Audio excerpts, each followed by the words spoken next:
जय हिंद बच्चों। आज हम क्लास 12th के नए बैच के बारे में बात करने वाले हैं जो कि स्टार्ट हो चुका है। अगर आपको हाइब्रिड क्लास लेनी है जिसमें आपको रिकॉर्डेड मैथ के लेक्चर्स मिलेंगे और ऑफलाइन में क्लास ज्वाइन कर सकते हो, ये शाम को 7 बजे क्लास क्या होगी चालू होगी। और जो ऑफलाइन बैच है क्लास 12th के लिए, जिसमें फिजिक्स, केमिस्ट्री, मैथ्स और इंग्लिश को पढ़ाया जाएगा, वो मॉर्निंग में 5:30 बजे से लेकर 8 बजे तक चलती है। तो आज हम लोग एक इम्पॉर्टेंट टॉपिक लेके आए क्लास 12th के लिए, जो मैक्सिमा और मिनिमा करके है, वर्धमान और हास्यमान निकालने के लिए, जिसमें हम लोग देखेंगे कि किसी भी फलन को वर्धमान यानी उच्चतम मान और किसी भी फलन का मिनिमम यानी कि न्यूनतम मान जो होता है वो कैसे फाइंड आउट करते हैं।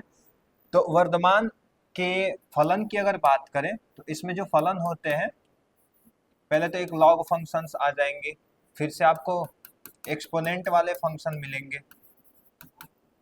लॉग फंक्शन को लघु फलन कहते हैं, उसके अलावा एक्सपोनेंट को घातांक फलन कहते हैं। फिर से त्रिग्नोमेट्री का फलन भी क्या हो जाता है, आ जाता है त्रिकोणमितीय फलन, जिसमें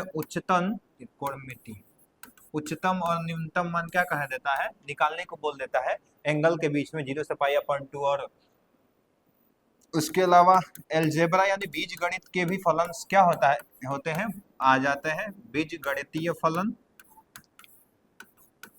जिसपे हमने क्या करना होता है, वे भी कर्व मेथड से निकालना होता है उसका मिनिमम और मैक्सिमम मान क्या होते हैं।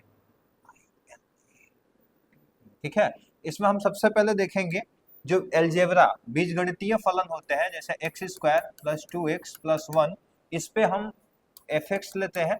इसका अधिकतम और न्यूनतम वर्धमान और हास्यमान निकालना हो किसी बिंदु पे, उसको करने के लिए सबसे पहले हमको क्या करना होता है, इसका अवकलन निकालना पड़ता है।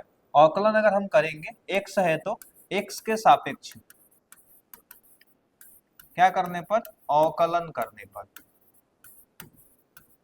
अगर x के सापेक्ष हम अवकलन करेंगे तो इसको हम f' लिख सकते हैं अवकलन में, और इसको हम dy/dx, x² होता है प्लस में dy/dx, ये 2x होता है प्लस में dy/dx 1, इनका हमें अवकलन फाइंड आउट करना होगा। ये x हो जाएगा क्योंकि यहाँ पे जो फॉर्मूला बन रहा है dy/dx x⁴n बन रहा है, इसका फॉर्मूला होता है nx⁴n माइनस में क्या होता है, 1 होता है। ये 2x हो जाएगा, पावर 2 में से 1 चला जाएगा तो 1 हो जाएगा, प्लस में इसको करेंगे तो 2 हो जाएगा, और x का पावर 0 हो जाता है।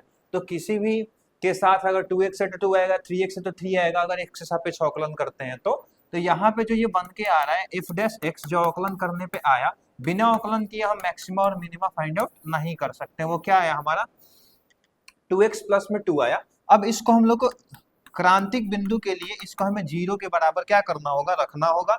यहाँ से जो पॉइंट मिलेगा वो क्या मिलेगा कि अगर f' 0 से क्या होगा, छोटा होगा तो हास्यमान होगा, और वही f' 0 से बड़ा होगा तो वर्धमान फलन क्या हो जाता है, उसके बीच में आ जाएगा।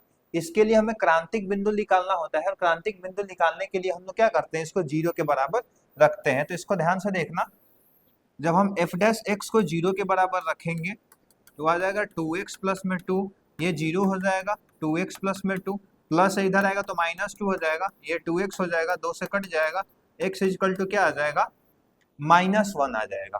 तो यहाँ से ध्यान देना, जो अवकलन किए हैं ये पॉइंट इंपॉर्टेंट हो जाता है, और दूसरी चीज जो हम क्रांतिक बिंदु फाइंड आउट की है -1, वो इंपॉर्टेंट होगा, क्योंकि इसी का यूज करके हम क्या करेंगे, वेबी कर्व मेथड का यूज करते हैं, जिसमें फाइंड आउट करेंगे कि वह किसके किसके बीच में ये फलन का मान बढ़ रहा है और किसके किसके बीच में इस फलन का मान घट रहा है।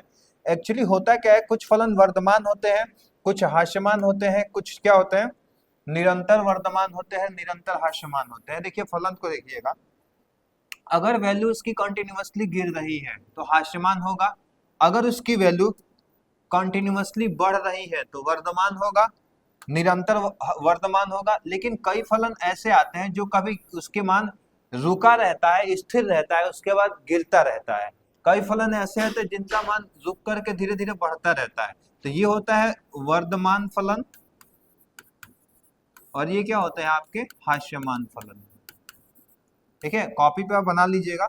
इसके अलावा देखोगे जो फलन आते हैं उसमें क्या होंगे, जैसे इसको अगर हम हटा दें, निरंतर फलन का मान क्या होता है, गिरता रहता है, उसको निरंतर हास्यमान और निरंतर वर्धमान कहते हैं। तो बार बार हम इस चीज को ना बनाएं, इसलिए हम एक मेथड का यूज करते हैं जिसको हम क्या कहते हैं, वेवी कर्व मेथड। और वेवी कर्व मेथड में एक लाइन को ग्राफ ड्रा करना है, उसमें क्रांतिक बिंदु को फाइंड आउट करना है, क्रांतिक बिंदु को बीच में रख देना है, उसके इधर जो आएगा जितने बिंदु होगी उसको रख देना है, प्लस में जो पॉइंट मिले होंगे उसको रख देना है, क्योंकि लीनियर था इसलिए एक्स की वैल्यू 1 लिख ली है, तो लीनियर ग्राफ हमारा बना। -1 से और -इन्फिनेटिव के बीच में हम इस फलन का मान देखेंगे, -इन्फिनेटिव से -1, यानी कि इन दोनों के बीच में एक -2 आता है, इसके वैल्यू को हम अवकलन वाले में क्या करेंगे, रखेंगे। इसकी वैल्यू को अवकलन वाले में जो -2 को हम लोग रखेंगे एफ डैश एक्स में 2x प्लस में 2, और इसकी जगह पे हम -2 को रखेंगे तो -4 प्लस में 2 -2 आएगा। हमको केवल साइन से मतलब है, साइन जब हमने देखा साइन से मतलब है, इसका मतलब क्या होता है, वो फलन जो होता है हास्यमान होता है, यानी निगेटिव होगा। वही अगर दूसरी जगह देखी जाए, यानी कि उसके दाहिने तरफ अगर हम देखेंगे, कोई भी वैल्यू ले सकते हैं, 0 को भी रख सकते हैं।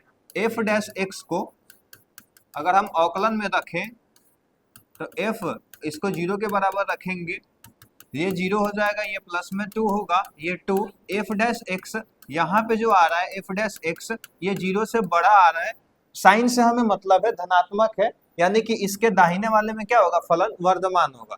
तो जो -1 से ले -इन्फिनेटिव से -1 है, यहाँ पे फलन ऋणात्मक है, इसलिए क्या होगा, हास्यमान होगा इसके बीच में।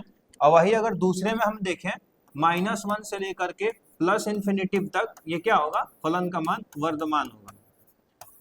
इस तरीके से हम क्या करते हैं, हास्यमान और वर्धमान को निकालते हैं। पहले हमें क्या करना होता है, उसके अवकलन को निकालेंगे, अवकलन निकालने के बाद क्रांतिक बिंदु निकालेंगे, क्रांतिक बिंदु में हम चेक करेंगे कि उसका मान 0 से छोटा है या 0 से बड़ा है। जब दोनों हमको पता चल जाएगा, छोटा है तो ऋणात्मक होगा, ऋणात्मक है तो हास्यमान, और बड़ा है तो धनात्मक होगा, यानी वो क्या होगा, वर्धमान होगा। इस तरीके से बीजगणितीय जो फलन होते हैं उनका हम लोग वर्धमान और हास्यमान क्या करते हैं, फाइंड आउट करते हैं। तो ये तो था बीजगणितीय फलन के लिए। अगर हम ट्रिग्नोमेट्री में जाएंगे, जैसे कि हमको दे देता cos 3x में, आपको ज्ञात कीजिए कि भैया बताइए इसका मान वर्धमान कब है और कब हास्यमान है। एक ही क्वेश्चन से ध्यान से देखिएगा, आपको समझ में आएगा। एक ग्राफ पहले हम ले लेते हैं।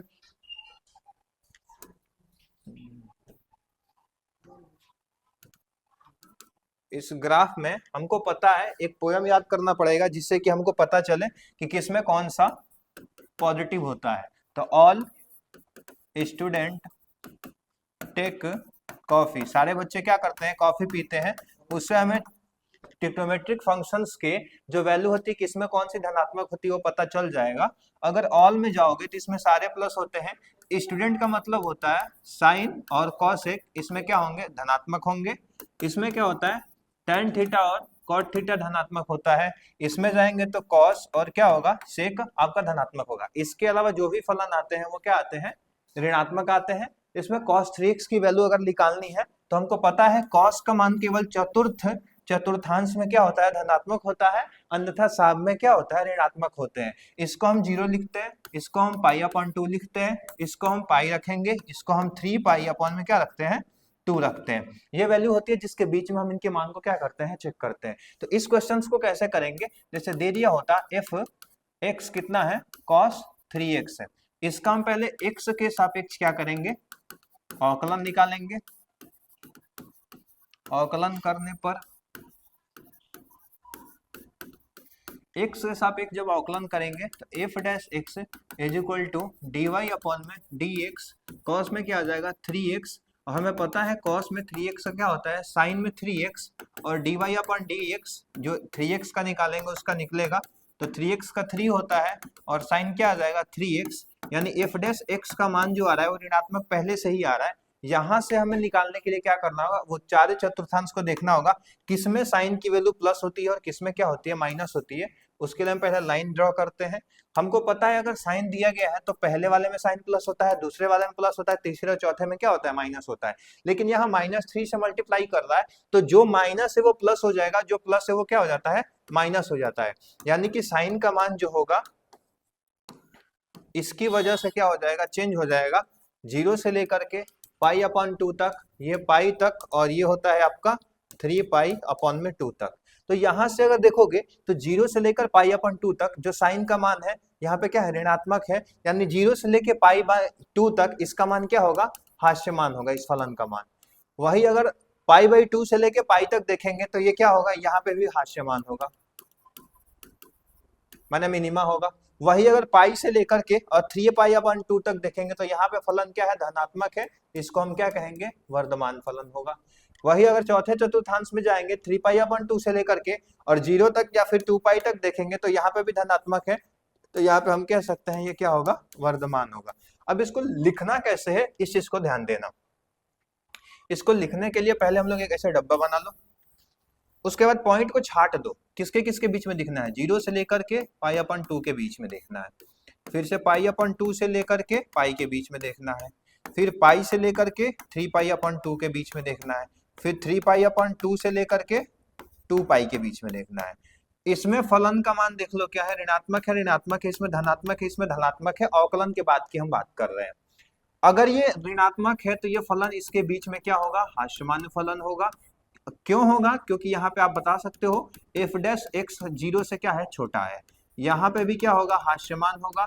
क्यों होगा, वही रीजन है, f' 0 से छोटा है। यहाँ पे करेंगे तो फलन क्या होगा, वर्धमान होगा। क्यों होगा, क्योंकि ये मान जो f' है, f' वो 0 से क्या है, बड़ा है।